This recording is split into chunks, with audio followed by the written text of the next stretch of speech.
예, 반갑습니다.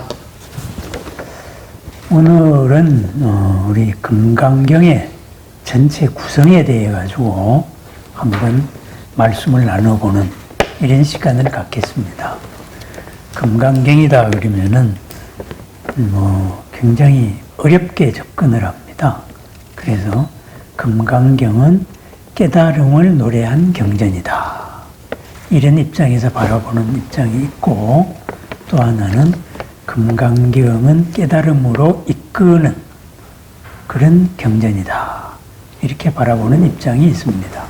그래서 이 금강경을 통해서 금강경이라는 이름이 상징하고 있는 바와 같이 우리가 바른 삶, 깨달음으로 가야지요.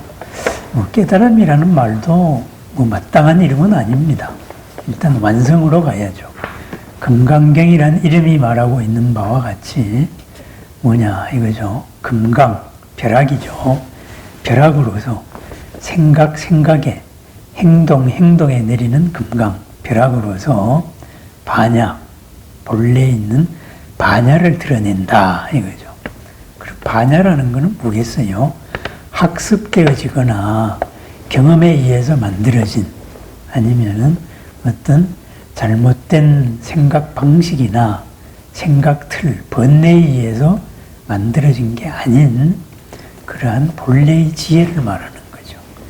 있는 것을 있는 그대로 보는 지혜.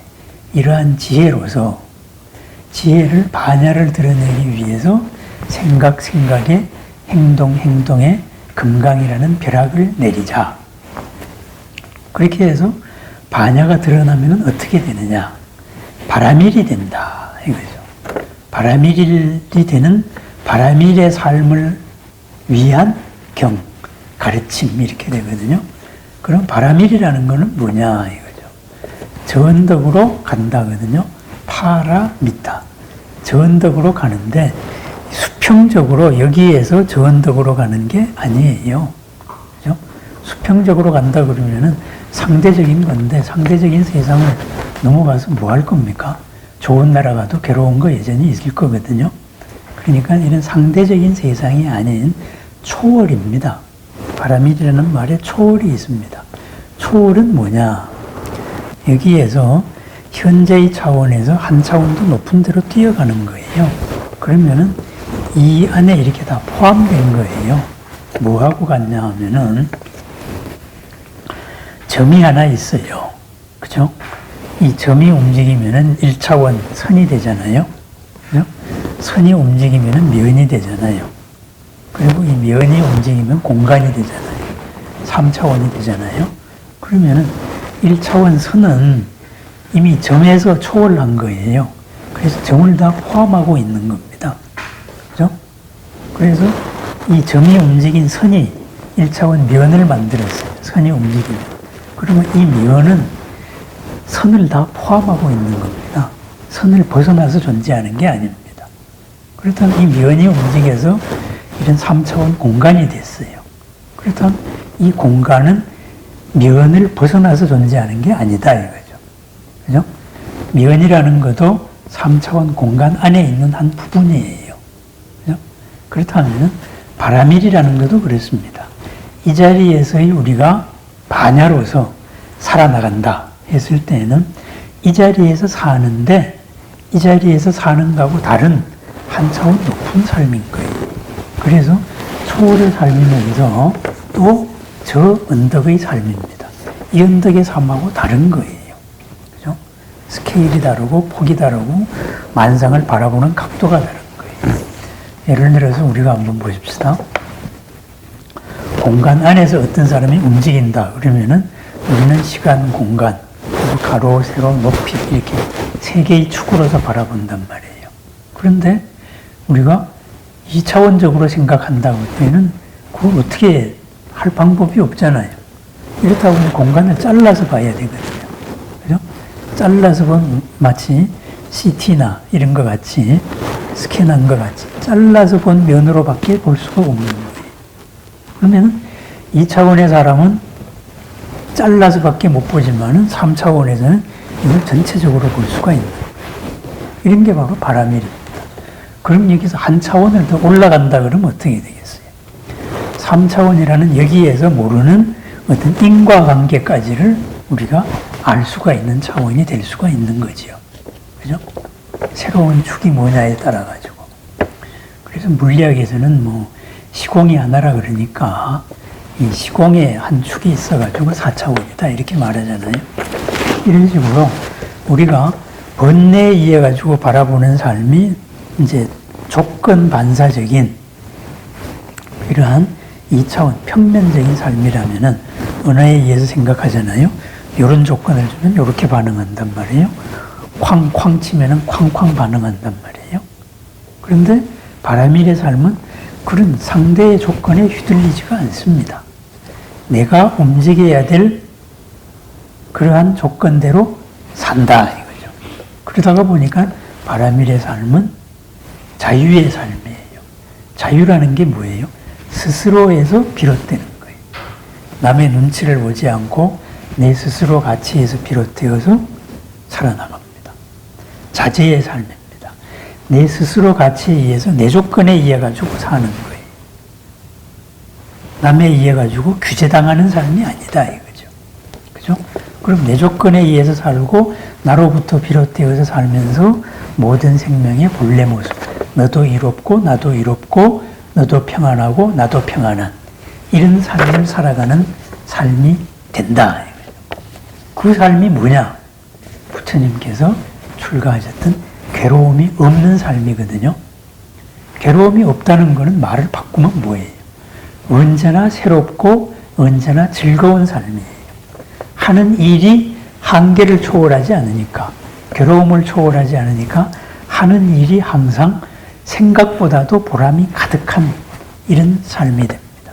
그러면은 이런 삶을 살아나가는 사람들, 이런 사람들을 보살이라고 말합니다.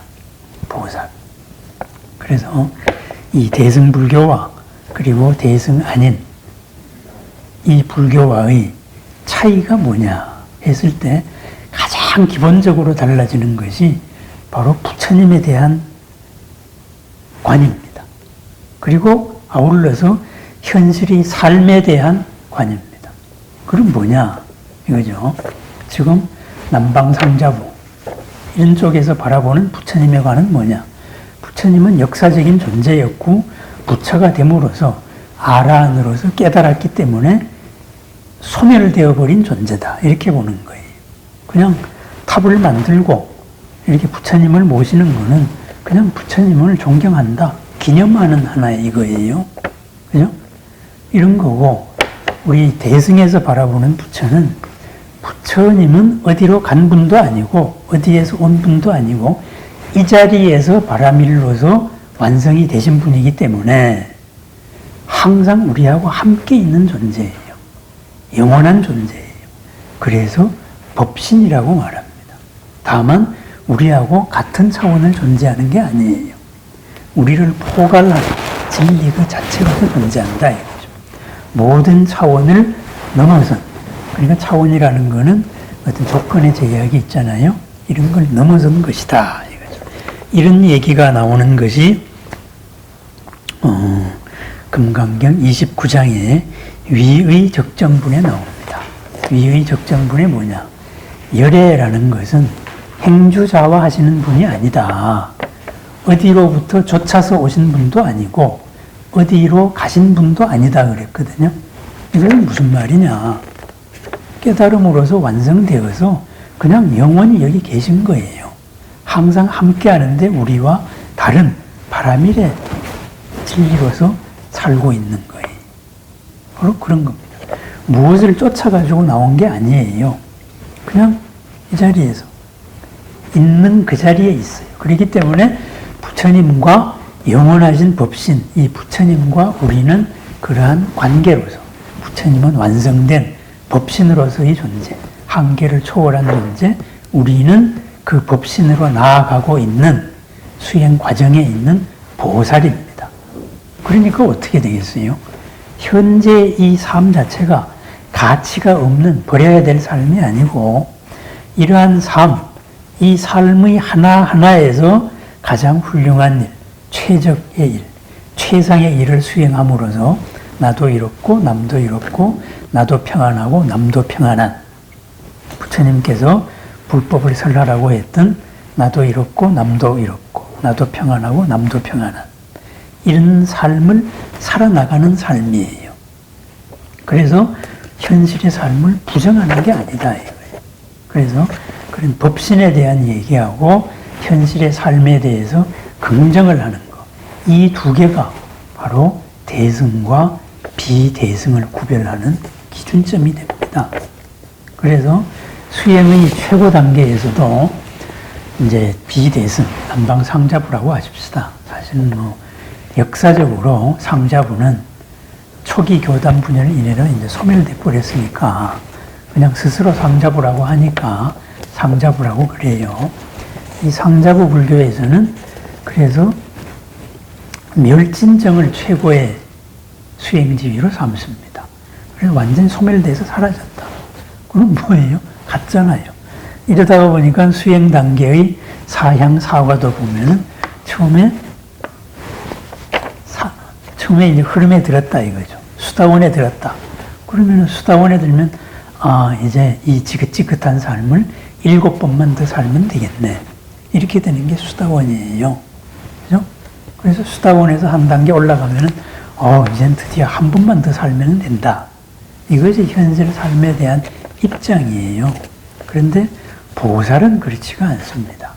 보살의 삶을 책에 지은 화엄 10지를 한번 보세요. 맨 처음에 환희지에서 어떤 새로운 삼매의 체험을 했어요. 선정 체험을 했어요. 선정에 들어가지고 참으로 평안의 세계를 맛봤어요. 그래서 그걸 기쁨의 영역이라고 표현했거든요. 그렇게 해서 이 기쁨의 영역, 진리를 구경을 했습니다. 그래서 이 기쁨의 영역에서 갖고 있는 생각의 틀, 잘못된 생각의 틀을 하나하나 번뇌를 벗겨나가요. 이것이 때를 벗는 이구지거든요. 때를 벗는다 그래서 이구지예요. 그래서 때를 벗으면, 번뇌의 때를 벗으면 어떻게 되겠어요? 본래 갖추고 있던 지혜가 드러납니다. 그래서 빛이 드러난다. 그래서 발광지라 그래요. 빛이 드러나기 시작하는 발광지. 이렇게 됩니다. 발광지에서 한 단계 더 나가고 보겠어요. 이 빛이 마치 아주 불타오르는 거예요. 화염같이 불타오르는. 모든 걸 다 태워버려요. 모든 번뇌를 다 태워요. 그래서 이것을 염해지라 그럽니다. 빛과 같은 지혜가 모든 번뇌를 태운다. 불꽃과도 같다. 화염과도 같다. 이거죠. 그렇게 돼서 마침내 번뇌가 해결되었다 한 것을 난승지라 그래요. 우리가 가장 밑바닥에 있는 이 몸을 중심으로 해서 이러는 번뇌, 이 번뇌를 이기기 어려운 것을 이긴 겸지, 그래서 난승지입니다. 내 내부적으로 보면은 이기기 어려운 근본 번뇌를 극복을 한, 한마디로 해탈의 단계에 이르는 거고, 외부적으로 보면은 어떠한 한계 속의 천마라도 나를 이길 수가 없는 거예요. 이러는 진짜 유아독존의 단계까지 왔어요. 이것이 개인적으로 볼 때 내면적인 완성입니다. 그런데 대승에서는, 화엄에서는 이것을 바꾸잖아요. 그래서 그러한 개인적으로 완성이 된 것은 비유하면 뭐하고 같으냐. 온실 속에서 꽃이 핀 거와 같은 거예요. 이게 비바람을 만나면은 온실이라는 보호막이 없을 때는 어떻게 하느냐. 우리가 살아나가는 이 단계에서는 어떻게 될 건가. 이랬을 때 바로 눈앞의 세상이 펼쳐집니다. 가까운 데서 멀리로. 그래서 현전지예요. 눈앞에 드디어 이 삶이 펼쳐진다. 그래서 삶 속에서 이게 검증이 되기 시작하는 거예요. 그러다가 보면은 이 현전지에서 이것이 검증이 되고, 또 하나는 이 삶 속에서 나도 이롭고 남도 이로운, 누구나 평안으로 이끄는, 누구나 고없는 삶으로 이끄는 게 점점 더 커져요. 이것이 점점 더 넓어진다. 그래서 원행지예요. 행이 멀리까지 미친다. 그래서 나의 존재가 모든 사람을 평안하게 하고 이롭게 하고 이루는 선의 영역이 됩니다. 이렇게 되었다가 마침내 이것이 무한히 커지면서도 나의 마음이 흔들림이 없어요. 그게 부동지예요. 부동지. 흔들림이 없다. 그래서 이런 흔들림이 없는 데서 무한 확장되는 나. 그 나에서 나오는 것이 뭐냐? 선해지다. 그래서 모든 선으로 이끄는 지혜가 솟아나온다. 선이라는 것은 뭐냐? 착하다가 아닙니다. 모든 생명을 생명의 꽃을 피우게 하는 이런 모든 좋은 방향의 모든 것을 선이라고 말하는 거예요. 반대로 이게 억압을 한다. 그러면 이건 선이 아닌 거지요. 뭐 남의 말을 잘 듣고 이런 게 선이 아닙니다. 그러한 이 선해지로를 거쳤을 때는 마침내 온 법계에 진리의 비를 내릴 수 있는 진리의 구름과도 같다 해서 법운지라 그래요. 이런 식으로 해서 개인적인 완성이 전부 다 사회적으로도 완성이 돼야 된다. 걸림이 없는 그런 경지까지 가야 된다. 그랬을 때 비로소 부처라고 말할 수가 있다 하는 게 대승불교입니다. 그러면은 이런 화엄의 십지 사상으로 보면은 이 비대승의 사상은 그냥 오지에서 혼자서 끝난 거예요. 혼자서 끝난 거예요. 그렇다면은 화엄의 요 십지에서 보면은 처음에 환희지는 현전지하고 같이 쌍을 이룹니다. 내가 진리의 깨달음을 얻으면은 내 가까이서부터 이 수행의 향기가 퍼져나가는 거예요. 나의 번뇌가 점점 더 엷어져요. 때를 벗겨지는 것은 뭐예요? 점점 더 나의 행이 점점 더 넓어지는 거예요. 가까운 데서 멀리로. 먼 사람한테까지 이 수행의 향기가 퍼지고 이로움의 향기가 퍼지고 나를 보는 사람이 평안해지는 거예요. 그렇게 해서 마침내 발광지, 지혜가 드러난다. 지혜의 빛이 드러난다 했을 때는 흔들림 없는 마음으로서 정말로 내 모습을 보는 이나 내 이름을 보는 이들이 평안을 얻는 거예요. 그래서 이 발광지하고 부동지가 쌍이 되는 겁니다. 점점 더 커지는 겁니다. 그렇게 돼서 마침내 염해지가 되었다. 진정으로 지혜가 완성이 된다. 내면에서 지혜가 완성이 될 때는 밖에서도 지혜가 완성이 돼요. 그것이 선해집니다. 그렇게 해서 내면의 모든 번뇌를 이겼을 때 밖에서도 진리의 구름으로 된다. 해서 법운지 이렇게 되는 개념입니다. 이래서 화엄경이 이제 입법계 품을로서 이제 결론을 내려버립니다. 결국은 뭐냐? 선제동자가 52명의 선지식을 만든다 이거예요. 이 모든 교리를 검증할 수 있는 사람이 누구냐? 바로 우리가 생활에서 접할 수 있는 사람들이에요. 그래서 그것으로서 깨달음을 검증을 하고 마침내 부처님이 돼갑니다 하는 이런 보살입니다. 그렇다면은 이것이 대승인데 이 금강경도 설법의 대상을 분명하게 말하고 있어요. 맨 처음에 대승 정종분에서 선현기청분 수보리가 법을 청할 때 물어요. 무슨 부처님과 나와의 관계를 이야기해요. 부처님은 선호념, 선부촉 해주시는 존재입니다. 그죠? 우리한테 최상의 은혜를 베푸시는 분입니다. 최상의 호의를 베푸시는 분입니다. 그게 뭐예요? 자비예요. 법신의 자비예요. 그런 분이고 우리는 그 은혜를 받는 분인데 그러면은 이 발취 보살 승자, 보살의 수레를 타고 나가는 사람은 우리가 어떻게 살아야 됩니까? 하고 물어봐요. 그래서 우리가 어떻게 뜻을 세우겠습니까? 그리고 어떻게 실천을 해야 될 겁니까? 어떻게 실천 과정에서 마음을 닦아야 될 것입니까? 이 세 가지를 물어요. 그러면 부처님은 거기에 대한 답으로서 금강경이 이루어집니다. 결국은 뭐냐? 보살의 삶은 어떻게 살 것인가? 목표가 뭐고 이 목표에서 마음은 어떻게 닦고 그리고 중간 과정은 뭐냐? 이것에 대한 가르침입니다. 그렇다면은 목표는 뭐예요? 금강경의 목표는 모든 중생을 열반에 들게 하는 거예요. 나도 열반에 들고 모든 중생도 열반에 든다 이거죠. 그런데 열반에 들게 하는데 이것을 실천해 하는 과정으로서 우리는 내가 열반에 들게 했다는 생각을 하지 말라. 그런 생각도 없어야 된다. 그리고 내가 열반에 들게 했다는 중생 자체가 없다. 이렇게 생각을 하라는 거예요. 뭐예요? 말을 바꾸면 중생은 원래 없었던 거예요. 그죠? 중생 노릇을 하고 있는 사람들한테 이름을 중생이라고 붙였는데 중생 노릇 하는 사람을 열반으로 중생 아니게 본래 모습을 회복시켜 준 것 뿐이거든요. 그래서 중생이 없는 거예요. 그래서 이런 이야기를 쭉 해 나갑니다. 그러려면은 기존의 생각관념, 생각 체계에 우리가 갇혀서는 안 된다. 그래서 기존의 여러 관념의 틀, 생각 방식들, 그죠? 이러한 것이 아상, 인상, 중생상, 수자상으로 대표되는 그 당시의 인도에서의 모든 사상 체계들을 말합니다. 그러한 체계들의 생각에 이끌려서 생각해서는 안 됩니다. 바로 이렇게 말하고 있습니다.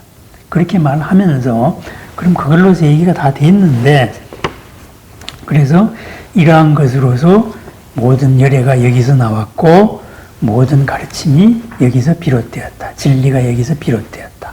이렇게 말하면서 여기에서 구체적으로 살아나가야 될 바를 말합니다.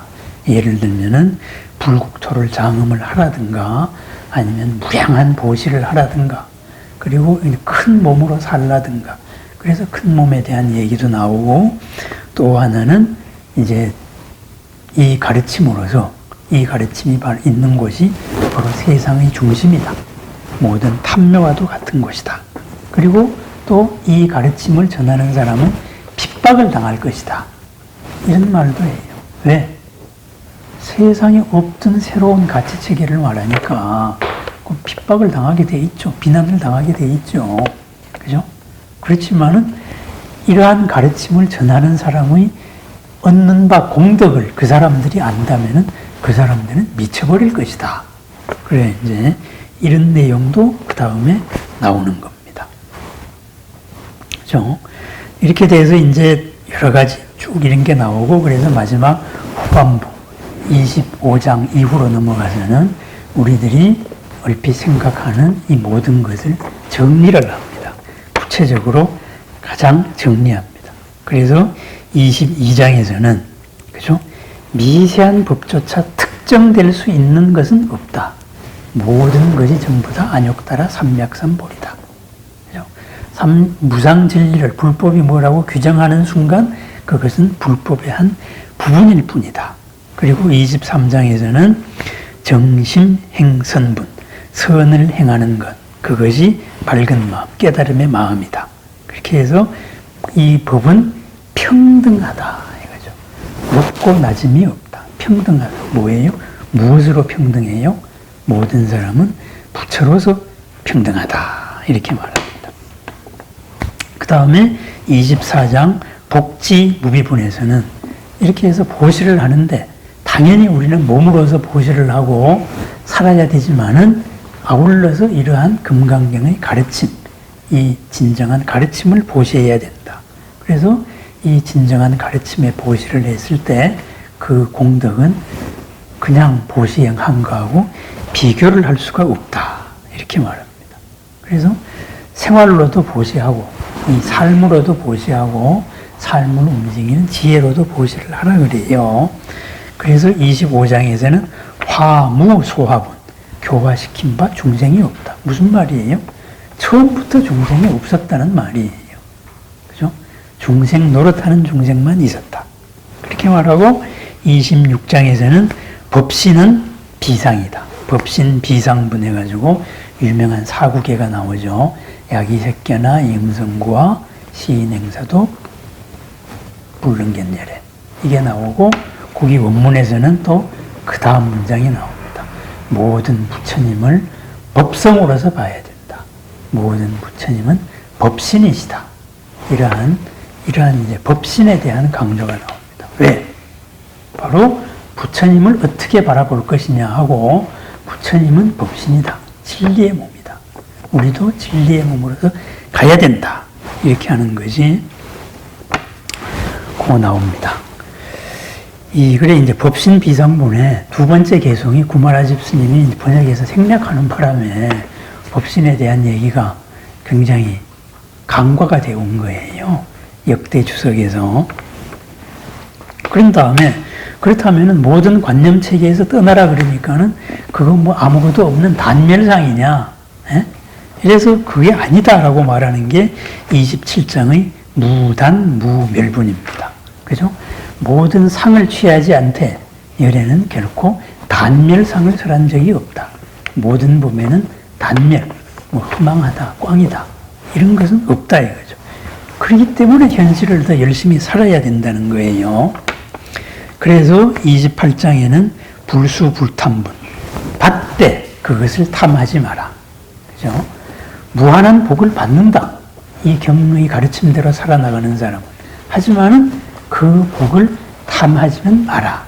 이렇게 말하는데 복을 어떻게 받느냐 했을 때 굉장히 중요한 말이 나옵니다.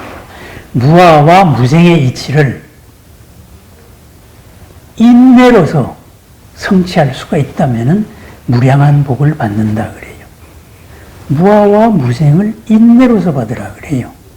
그게 뭐예요? 그게 무생법인이에요. 무생법인. 무생법인에 참을인자가 들어가는 이유. 왜? 무아와 무생을 얘기하니까 수많은 사람들이 박해를 하는 거예요. 한쪽에서는 무아만 주장을 해요. 그죠? 이러다가 보니까 거의 단멸상 같이 정멸에 빠지려고 그래요. 한쪽에서는 무생 그러니까는 생이 없다, 남이 없다, 그러니까 영원하다.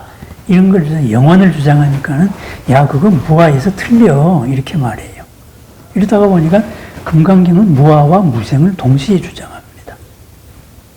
이러다가 보니까는 틀렸다라고 박해를 받을 수밖에 없어요. 그런데 이것을 인내로서 성취할 수가 있다면은 그것이 참다운 진리를 성취하는 거예요. 그것이 어떤 가치체계, 관념체계에 빠지지 않고 얻는 거다. 그래서 그게 무생법인의 공덕입니다. 사람들이 이제 무생법인의 참을인자를 가지고 도장인자 같이 해석을 하는데 그것은 잘못된 해석입니다. 불교 사전에도 그렇게 나와 있어요. 그래, 그렇게 나오고, 그 다음에 위의 적정분. 29장에서는 드디어 부처님에 대한 관이죠. 열애는 어디로 가신 분이 아니고 어디서 뿅하니 무엇을 하기 위해서 오신 분이 아니다. 영원히 우리와 함께 있는 분이다. 그래서 30장에서는 일합 이상분, 일합의 이치, 세상을 쪼개가지고 미세하게 만들어서 원자를 만들었다. 그랬을 때 그 원자의 실체가 있느냐? 그것도 말하자면은 티끌이다. 말하자면은 원자다 이거죠. 원자라는 실체가 없다. 모든 것이 비롯된 근원이 하나라는 근원이 있느냐? 없다 이거예요. 그렇다면은 그것들이 이렇게 뭉쳐진 일합이라는 세계라는 그 원자들이 뭉쳐가지고 세계를 이뤘으면 세계가 하나라는 그런 상이 있느냐? 하나로 뭉쳐진 뭉텅구리라는 상, 일합상이에요. 하나라는 생각, 그것도 하나라는 생각이지 세상이 하나가 아니야. 이렇게 말하는 거예요. 그래서 일합상을 부정하는 거예요. 그래서 하나라는 구마라주 스님은 하나라는 생각이라 그랬고 현장 스님은 하나라는 집착, 일합집이라고 번역을 했어요. 그래서 사람들은 그 일합집이라는 건 이름뿐인데 마지막에 나오잖아요. 거기에 어리석은 사람과 외도들이 거기에 집착을 한다. 강하게 그것을 일합상이 있다고 주장을 하는 거예요. 그래서 그러한 생각에서 벗어나세요 하는 겁니다. 그것이 뭐예요? 연기로서 모든 걸 바라보라는 거예요. 그래서 31장에서는 직연불생분 해서 먼저에서는 악연에 구애되지 말고 뒤에서는 법상에 구애되지 말라 그래요. 악연이라는 건 뭐예요? 모든 번뇌를 일으키는 거예요. 주관적으로 모든 번뇌를 일으키는 나라는 견해, 제7식의 속성이죠. 이런 것에 구애되지 말고 객관적으로 모든 존재나 현상에 대해 가지고 이것은 무엇이다 라고 고집을 하는 법집에 휘둘리지 마라. 이것은 뭐예요? 소지장, 아는 것에 걸리지 마라. 이런 말이. 그래서 이거는 번뇌에 휘둘리면 해탈을 얻을 수가 없습니다. 그리고 소지장, 그죠? 이런 것, 법집에 걸려버리면은 반야가를 얻을 수가 없어요. 보리를 얻을 수가 없어요. 있는 그대로를 얻을 수 없어요. 그래서 그러한 거에서 해방되세요. 이렇게 말했습니다. 요, 이제 31장에 나오는 악연과 법상에 대한 거를 나중에 대승에서 구체적으로 정리를 한 게 유식에서 말하는 2장입니다. 번뇌장, 소지장. 이렇게 말해서 거기에 대해서는 뭐 원효대사도 2장의 뜻 해가지고 잘 살펴놨죠. 그렇게 해서 마침내 금강경의 최종 결론, 마지막에서는 모든 것은 인연으로 이루어진 것이다. 그렇게 말합니다. 그런데 그 전에 중요한 얘기가 나와요. 이러한 금강경의 가르침을 세상 사람들에게 어떻게 전할 것이냐, 보살은. 그랬을 때 드러내지 않도록 설명을 해라. 이렇게 말해요. 요건 한번 꼭 언급을 하고 넘어갑니다. 불위타선설 계시. 그죠? 고명 위타선설 계시. 딴 사람을 위하여 가지고 설하지 않은 것 같이 설하는 것. 그것을 바로 딴 사람을 위하여서 설한 것이다. 이런 말. 무슨 말이에요? 그죠? 그 사람한테 이데올로기라서 주입하지 말라는 거예요. 그 사람이 스스로 깨우치게 유도를 한 거예요. 나는 설했는데 상대방은 이 진리를 설했다고 느끼지 못하고 자기가 알았다라고 만들어라. 이렇게 설하라는 거예요. 고마라주 스님 번역은 불치어상 여여부동, 이렇게 이제 좀 애매하게 번역을 한 내용입니다. 그래서 금강경의 최종 결론이 뭐냐 이거죠. 일체 유의법 여몽환 포영 여로 여겨전 응적의 시간. 일체의 유의법은 전부 다 이렇게 변화하는 것으로서 봐야 된다. 왜? 인연 소산이잖아요. 이것을 현장 스님은 구체적으로 이렇게 번역을 했어요. 일체 유의법을 재화합 소위 이렇게 번역을 했습니다. 재화합 소위. 화합으로 이루어진 모든 것들은, 유의법이라는 게 뭐예요? 인연 화합으로 이루어진 거예요. 우리가 사는 인연 화합으로 이루어진 세상을 현실을 산다 이거예요. 이 현실을 우리는 무엇으로 사느냐? 보살로서 산다. 그래서 이 보살은 이 현실의 모든 것을 인연 화합으로 이루어져 있다. 인연법으로서 확실하게 보고 살아야 됩니다. 다른 아상인상, 중생상 같은 사상 체계로 보고 살면 안 됩니다. 하고 금강경을 이렇게 총결을 합니다. 그래 총결을 하니까 이 말씀을 듣고 기뻐한 사람들도 이렇게 보면은 사부 대중이 다 나옵니다. 우리가 뭐 니까야의 경전들을 보면은 전부 다 비구비군이 기뻐했다, 좋아했다 이렇게 나와요. 여기서는 사부 대중이 다 좋아했다 이거예요. 왜? 이 경이 바로 보살을 위한 가르침이기 때문에 그렇습니다. 우리들의 삶을 위한 가르침이기 때문에 그렇습니다. 이렇게 금강경의 전체 구성에 대해서 한번 살펴봤습니다. 간략하게 좀 줄인다고 줄였는데요. 이러한 구성에서 한번 보고 여기에서 하나하나 세부적으로 들어가 보면은 이것이 참 이렇게 촘촘한 구성이구나 이렇게 우리가 알 수 있고, 우리 생활에서 우리가 부닥치고 있는 문제들에 대해서 금강경 결집자들은 이렇게 대답을 해놨구나 이런 것을 알 수가 있습니다. 그래서 걸림없는 삶, 어제보다 더 나은 삶, 생각보다도 뜻보다도 더 훌륭한 보람과 공덕이 넘치는 삶, 바로 금강경이 원하는 삶입니다. 부처님이 원하는 보살의 삶입니다. 네, 감사합니다.